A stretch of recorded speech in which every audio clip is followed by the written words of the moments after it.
ये कहानी सतना गांव की है, जहां बद्री नारायण ने एक समय बिजली के पेड़ की स्थापना की थी। उस वक्त वृक्ष देवता आकर सतना गांव में बिजली का पेड़ और बिजली का वरदान देकर चले गए थे। उस गांव में वरुण और उसके कई सारे साथी भी रहा करते थे। गांव से बिजली की समस्या तो दूर हो गई थी, लेकिन गुड्डू और उसकी पत्नी आर्थिक समस्या से गुजर रहे थे। सतना गांव में गर्मी का कहर बहुत बढ़ चुका था। गांव के नदी, तालाब सब कुछ सूख चुके थे। इतनी गर्मी है गांव में कि कुछ समझ ही नहीं आ रहा। पंखा भी गर्म हवा दे रहा है। अब क्या करें जी? मुझे तो ऐसा लग रहा है कि जैसे सूर्य देव हमारे गांव के आसपास ही हैं। इतनी गर्मी कैसे झेलेंगे हम? चलो, मुझे अब बहुत सारे काम करने हैं और कल सुबह मटके और मिट्टी की मूर्तियाँ बेचने जाना है। गुड्डू रात भर जागकर मिट्टी की मूर्ति और मिट्टी के कई सारे सामान बनाता है और अगले दिन उन्हें बेचने बाजार जाता है। सुबह से इस तपती धूप में खड़ा हूँ, ना कोई मटका बिका है और ना कोई मूर्ति।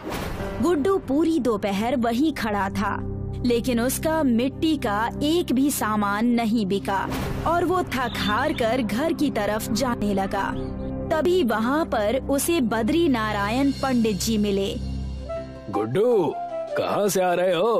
और ये क्या, बड़े थके थके लग रहे हो, क्या बात है? क्या बताऊं पंडित जी, मेरी दशा बहुत खराब हो गई है। ना कोई मटका बिका है और ना ही कोई मिट्टी के खिलौने। मैं तुम्हारी दशा बिल्कुल समझ रहा हूँ, लेकिन हमारे पास कोई और चारा भी तो नहीं है।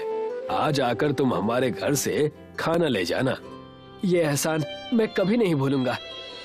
उस रात तो गुड्डू बद्री नारायण पंडित जी के यहाँ से खाना लाकर अपनी पत्नी के साथ मिलकर खा लेता है।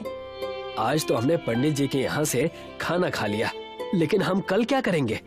आप कल की चिंता मत कीजिए। मैं कल भी अपने मिट्टी के सामान लेकर बाजार जाऊंगा।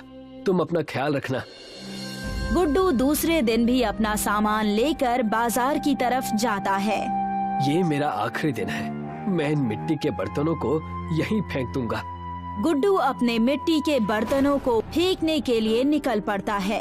उतने में ही वहाँ पर एक व्यक्ति एक बड़े से ठेले पर कंबल लपेटकर गुड्डू को दिखाई देता है।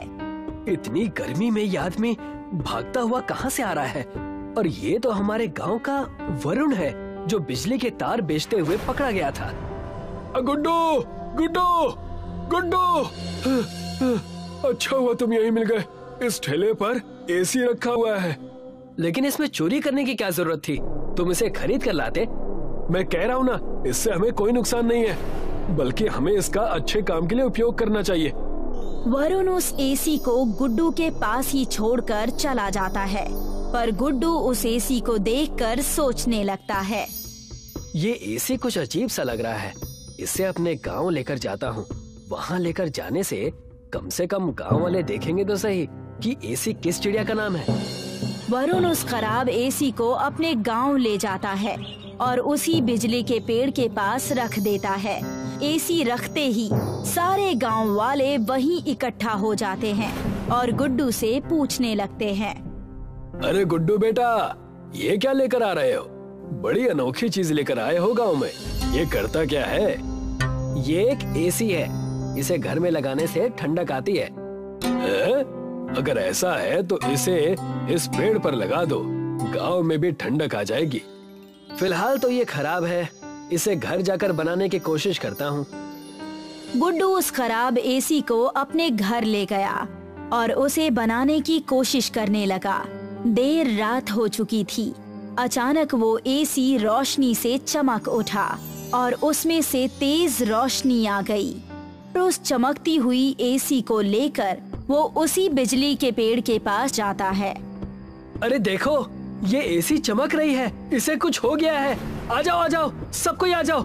सारे गांव वाले उसी बिजली के पेड़ के पास जमा हुए और देखा कि वहाँ गुड्डू उस चमकते हुए एसी को लेकर खड़ा है। गुड्डू उन्हें सारी बातें बताता है। तब बद्री नारायण पंडित जी ये बात सुनकर कहते हैं, ये कोई चिंता की बात नहीं है। ये जरूर प्रकृति देवता हमसे कुछ कहना चाहते हैं। फिर वही अंधविश्वास की बातें। वरुण के इतना कहते ही बिजली का पेड़ चमकने लगता है और वृक्ष देवता प्रकट होकर कहते हैं, इस चमत्कारी एसी से पूरे गांव में पानी की समस्या दूर हो जाएगी। इस मिट्टी के एसी को इस बिजली के पेड़ में जोड़ दो। ये काम एक अच्छा कारीगर ही कर सकता है। हमारे गांव में मिट्टी का सबसे अच्छा कारीगर सिर्फ गुड्डू ही है। इस पेड़ की मिट्टी से जाकर तुम एसी बना दो, जिससे इस गांव की सारी समस्या चली जाएगी। इतना कहकर वृक्ष देवता वहाँ से अदृश्य हो गए। गुड्डू जाकर अपनी मिट्टी के हुनर से हूबहू वैसा ही एसी बना देता है और खराब मशीन को अपने मिट्टी के एसी में लगा देता है और खुद की एक बड़ी सी मिट्टी की एसी बनाकर तैयार कर देता है। मिट्टी की एसी तैयार है। भगवान के कहने मुताबिक बिजली के पेड़ में लगा दिया है। क्या पता कुछ अनोखा हो जाए। गुड्डू मिट्टी का एसी उस बिजली के पेड़ में लगा देता है। अब देखना, मेरे प्रभु की कृपा देखना। इस मिट्टी के एसी से हमारे गांव में सारी समस्या ठीक हो जाएगी। मिट्टी के एसी के पेड़ में लगते ही गांव में ठंडी लहर दौड़ पड़ती है, मानो गांव में बर्फ की बारिश हो रही हो। पूरे गांव में सूरज की गर्मी का कोई भी असर नहीं होता। मुझे तो ठंड लग रही है। मेरे दांत कटकटा रहे हैं। मिट्टी की एसी इतनी ठंडी हवा देती है कि गांव के सूखे हुए तालाब में बर्फ जम जाता है। गांव के जो भी कुएं सूख चुके थे उनमें भी बर्फ जमने लगती है। ये देखो, हमारे गांव का कुआं भी भर गया। अगर ऐसा रहा तो हमें बाहर से पानी लाने की जरूरत नहीं पड़ेगी। ये हुई ना बात। प्रभु की कृपा अपरंपार है, बस किसी की इसको नजर ना लगे। गांव वाले सुखी सुखी रहने लगे थे। मिट्टी की एसी की वजह से सब कुछ अच्छा हो गया था, लेकिन ये बात जंगल में रहने वाले डाकुओं को हजम नहीं हुई। उन्होंने षड्यंत्र रची। कुछ तो करना पड़ेगा। सिर्फ सतना गांव में ही बर्फबारी हो रही है, सब खुश हैं और हम हैं कि यहाँ गर्मी में मरे जा रहे हैं। सही कहा तुमने। और तो और मैंने ये भी सुना है कि जादुई मिट्टी की एसी उन्होंने गांव में लगाई हुई है। क्यों ना उसे चलकर चुराया जाए, सब ठीक हो जाएगा। क्यों? दोनों डाकू मौका मिलते ही गांव में चले आते हैं और मिट्टी के एसी को चुराने की कोशिश करने लगते हैं। मिट्टी के एसी के जादू की वजह से वो दोनों बर्फ के बन जाते हैं। ठंड ठंड ठंड, आज से मैं डकैती छोड़ दूंगा। और मैं आपके साथ रहना छोड़ दूंगा, हमें आजाद करो। सारे गांव वाले उनकी चीखें सुनकर वहां इकट्ठा हो जाते हैं और उन्हें बर्फ का बना देखकर हंसने लगते हैं। अच्छा मजा आया। और इसी तरह मिट्टी की एसी की मदद से सब लोग अपना जीवन खुशी खुशी बिताने लगते हैं। अजय अपने माता पिता का इकलौता बेटा था। तीनों मिलकर खेत में काम किया करते थे। कुछ दिनों पहले ही अजय के माता पिता का देहांत हुआ था। अजय अब इस दुनिया में अकेला पड़ गया था। माँ बाबा के जाने के बाद मुझे ऐसा लगता है जैसे मेरी जिंदगी में अब कुछ बचा ही नहीं है। मैं समझ सकता हूँ अजय, कितना अकेला पड़ गया हूँ मैं। घर संभालूं कि खेत, समझ नहीं आता। अच्छा वैसे तुम्हारी गैस खराब हो गई थी ना, तुमने ठीक करवा लिया? नहीं यार, अभी इतने पैसे नहीं कि गैस ठीक कराऊं। सोच रहा हूँ कि एक चूल्हा बना लूं मैं अपने लिए। अजय अपने लिए एक चूल्हा बनाता है। बस खाना बन जाए इस चूल्हे में कुछ दिनों के लिए, फिर बाद में नया गैस ले लूंगा। अजय चूल्हे में खाना बनाने की कोशिश करते हुए कभी अपना हाथ जला लेता और कभी धुएं की वजह से खांसता रहता। अजय जला भुना खाना खाते हुए दिखता है। एक रात को अजय खेत से बहुत लेट आता है और घर में कोई खाना नहीं बना है। भूख से अजय के पेट में आवाज हो रही थी। अजय रोते हुए अपनी माँ को याद करता है। माँ, तू होती तो मुझे कभी भूखे पेट सोना नहीं पड़ता। कितनी फूटी किस्मत है मेरी। अजय रोते रोते खिचड़ी बनाता है और फिर खाकर कुकर चूल्हे में ही रखकर सो जाता है। दूसरी सुबह। कल रात की खिचड़ी तो बहुत अच्छी बनाई थी मैंने। काश थोड़ा सा बचा लेता तो आज भी खा सकता था। ये कुकर इतना भारी क्यों लग रहा है? मैंने तो कल सारी खिचड़ी खत्म कर दी थी। अजय कुकर खोलकर देखता है तो उसमें कुकर भरकर खिचड़ी पड़ी होती है। अजय हैरान हो जाता है, पर वो सोचता है शायद उसने कल रात को गलती से ज्यादा खिचड़ी बना ली होगी। अजय खिचड़ी खाता है और खेत में खाने के लिए भी ले जाता है। अजय, आज तो तुम बढ़िया खाना लेके आए हो। लगता है खाना बनाना सीख गए हो तुम। उस रात को अजय रोटी और सब्जियां बनाता है। सब्जी की कढ़ाई चूल्हे में ही रखी होती है। अजय खाना खाने के बाद जब कढ़ाई चूल्हे से उतारता है तो कढ़ाई फिर से सब्जी से भरी हुई है। आज तो मैंने इतनी सब्जियां बनाई ही नहीं थी। दूसरी सुबह अजय दाल बनाता है और बची हुई दाल गांव वालों में बांट देता है। अजय, मैं क्या सुन रहा हूँ? तुम गांव वालों में हर रोज खाना बांटते हो? कुछ दिनों पहले तो तुम्हारे पास गैस भरने के भी पैसे नहीं थे। एक राज की बात बताऊं? चलो मेरे घर।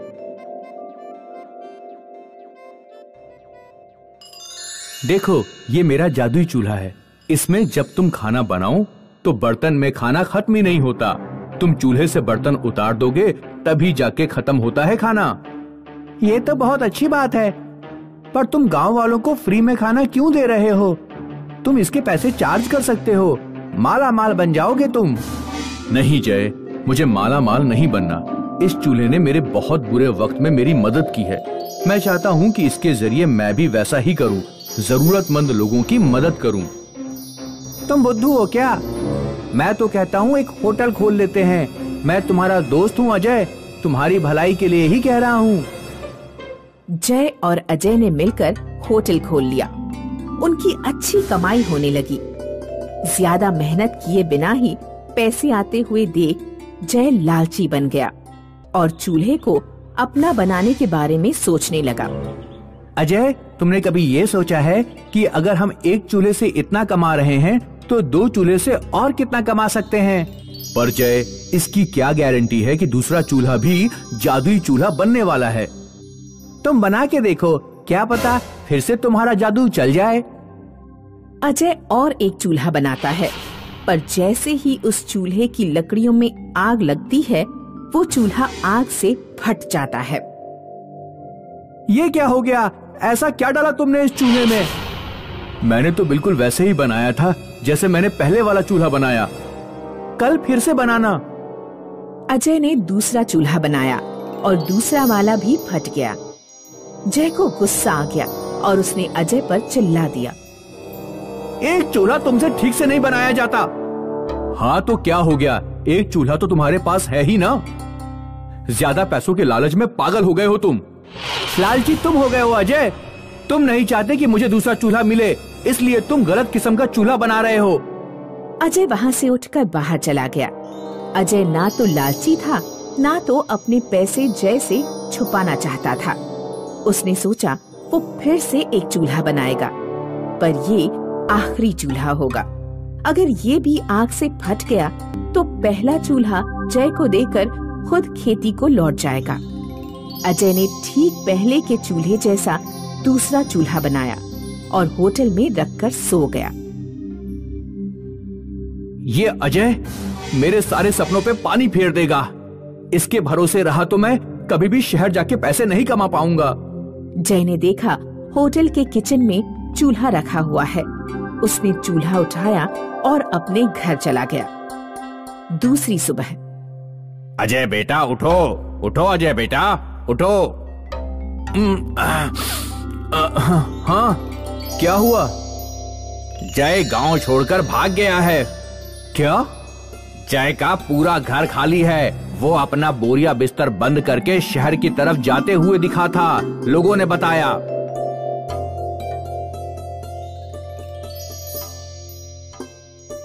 बेटा, सदमा बर्दाश्त नहीं हो रहा है क्या?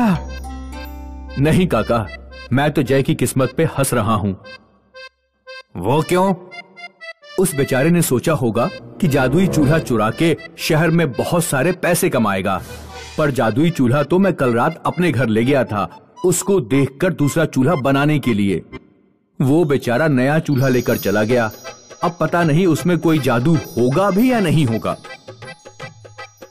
उधर जय शहर में एक दुकान खोलता है, बड़े बड़े बैनर बनाता है होटल के लिए और खुशी खुशी पूरे विश्वास से सब्जी बनाने की तैयारी में चूल्हे की लकड़ियों को आग लगाने की कोशिश करता है। पहले के सारे चूल्हों की तरह ये चूल्हा भी आग लगते ही फट जाता है। जय चूल्हे को और अपनी फूटी किस्मत को देखकर सर पकड़कर रोने लगता है। मस्तानापुर गांव में मनोज सिंह नाम का एक गडरिया अपनी पत्नी और बच्चों के साथ रहता था। मनोज के पास 2 दर्जन भेड़ें थी। मनोज हर रोज सुबह उन्हें जंगल में चराने ले जाता और शाम को वापस ले जाता। घर का सारा काम मनोज की पत्नी सपना संभालती। वो चूल्हे पर खाना बनाकर बच्चों के टिफिन पैक करती और उन्हें स्कूल भेजती। भेड़ों की ऊन और दूध बेचकर मनोज का खर्चा चलता। मनोज अक्सर देखता कि सपना को चूल्हे पर खाना बनाते हुए बहुत खांसी आती है। एक दिन मनोज सपना को लेकर डॉक्टर के पास जाता है। डॉक्टर चाचा, सपना को अक्सर बहुत खांसी आया करती है। मैं कुछ टेस्ट लिख रहा हूँ, तुम इन्हें करवा लो और कल मुझे इनकी रिपोर्ट दिखाना। अगले दिन मनोज डॉक्टर के पास सारी रिपोर्ट्स लेकर जाता है। डॉक्टर रिपोर्ट्स को देखकर कहता है, सपना को लंग्स में इन्फेक्शन हो गया है। उसे चूल्हे पर खाना बिल्कुल नहीं बनाना चाहिए। मैं तुम्हें कुछ दवाइयाँ लिख दे रहा हूँ, 2 महीने इलाज चलेगा, लेकिन ध्यान रहे चूल्हे पर खाना नहीं बनाना है। मनोज और सपना घर लौट आते हैं। दोनों बच्चे बहुत खुश होते हैं। मम्मी पापा आ गए। अगले दिन जब मनोज जंगल में भेड़ें चरा रहा होता है तो वो एक पेड़ के नीचे बैठकर रोने लगता है। हे भगवान, अब मेरा क्या होगा? मेरे पास तो इतने पैसे भी नहीं है कि मैं गैस सिलेंडर खरीद लूं। अब सपना की जान कैसे बच पाएगी? तभी अचानक से रोशनी होती है और जंगल की देवी प्रकट होती है। हे मनुष्य, तुम क्यों रो रहे हो? मेरे जंगल में कोई भी प्राणी दुखी नहीं होता। मैं सबकी एक बार मदद जरूर करती हूँ। बताओ तुम्हें क्या कष्ट है? हे देवी, मुझे एक गैस सिलेंडर चाहिए, नहीं तो मेरी पत्नी मर जाएगी। जंगल की देवी मनोज को एक गैस सिलेंडर देते हुए कहती हैं, तुम इसे अपने घर ले जाओ। इस सिलेंडर की खास बात ये है कि इसमें गैस कभी खत्म नहीं होगी। मनोज गैस सिलेंडर को लेकर अपने घर पहुंचता है। सपना गैस सिलेंडर देखकर बहुत खुश होती है। अब धुएं में खाना नहीं बनाना पड़ेगा। सपना अक्सर अपनी बचपन की सहेली दीक्षा से फोन पर बातें किया करती थी। उस रात भी सपना ने दीक्षा से बात की। हेलो दीक्षा, क्या कर रही हो?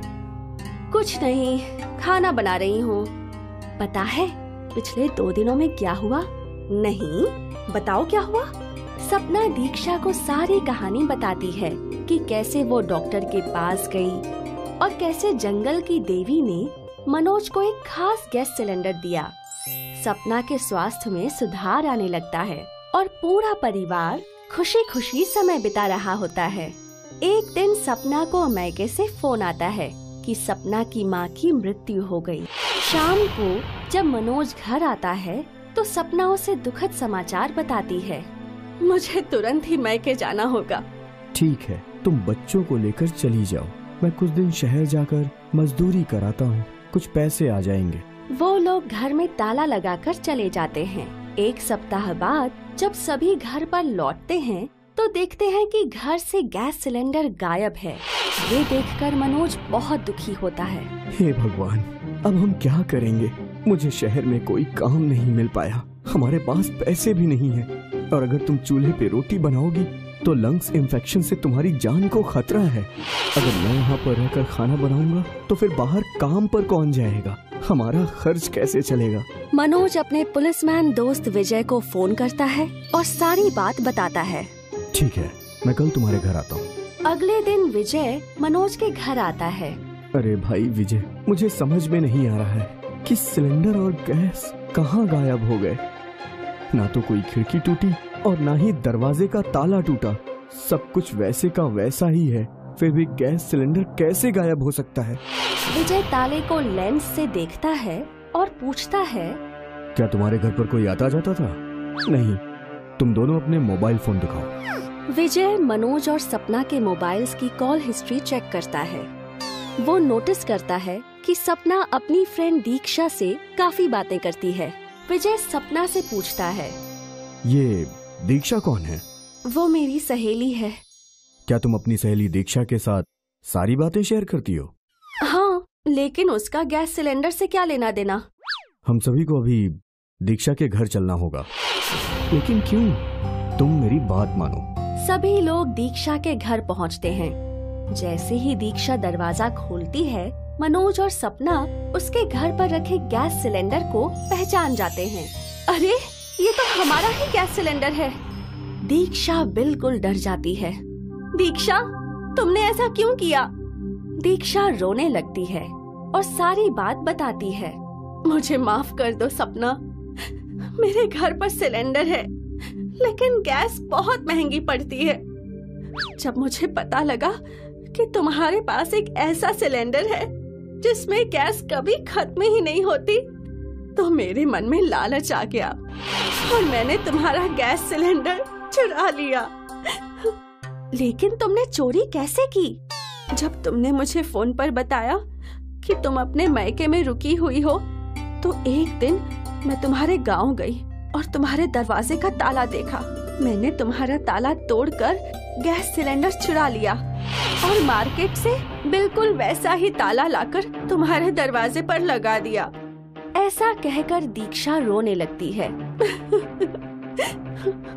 विजय दीक्षा को चोरी के इल्जाम में गिरफ्तार करके पुलिस स्टेशन ले जाता है और सपना और मनोज गैस सिलेंडर के साथ वापस अपने घर लौट आते हैं और खुशी खुशी रहने लगते हैं।